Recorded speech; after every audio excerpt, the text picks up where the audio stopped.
ఇప్పుడు ఎన్నికల సందర్భంలో ఇప్పుడున్నటువంటి ప్రభుత్వ పెద్దలందరూ కూడా కలిసి ₹1,00,000 సరిపోదు, దాంతోపాటు ఒక తులం బంగారం కూడా కలిపి మీకు ఇస్తాం కళ్యాణ లక్ష్మి పథకం కింద అని చెప్పారు అధ్యక్ష. కళ్యాణ మస్తు అని పేరు పెట్టి ఈ పథకాన్ని ఇస్తానని చెప్పి కూడా చెప్పడం జరిగింది అధ్యక్ష.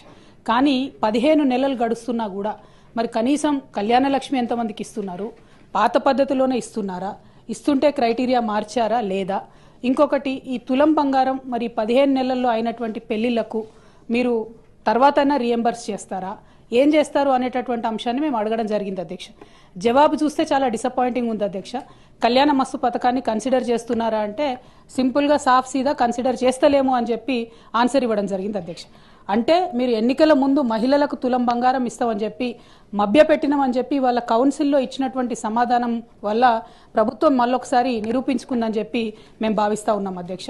మరి ఇట్లాంటప్పుడు మీరు ఇక మిగతా హామీలను మహిళలకు ఇచ్చినటువంటివి అది 2,500 కావచ్చు, ఇంకోటి కావచ్చు, వాటి పట్ల కూడా మరి కనీసం ఏం ఫోకస్ చేస్తలేరా, ఆ విషయాన్ని కూడా ప్రభుత్వం దయచేసి చెప్పవలసిందిగా నేను డిమాండ్ చేస్తున్నా అధ్యక్ష.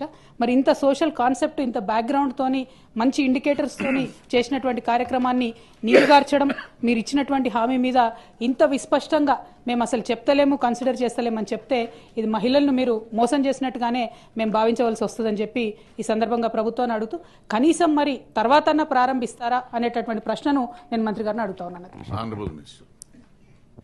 సార్, గౌరవ సభ్యురాలు అడిగినటువంటి ప్రశ్నకు ఏ లేదండి, బి ఆ ప్రశ్న ఉత్పన్నం కాదు, సి ఆ ప్రశ్న ఉత్పన్నం కాదండి.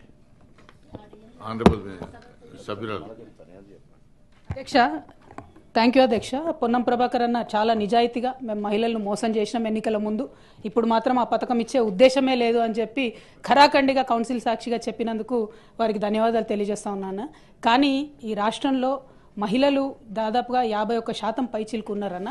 మహిళలు మీరు చేసినటువంటి మోసాన్ని గమనిస్తున్నారు. ఖచ్చితంగా సమయం వచ్చినప్పుడు మాత్రం వారు జవాబు చెప్తారని చెప్పి చెప్పక తప్పదు అధ్యక్ష. ఎందుకంటే ఇంత మొహమాటం లేకుండా మేము ఎన్నికల వాగ్దానాన్ని చేయమని చెప్తున్నారు ప్రభుత్వానికి.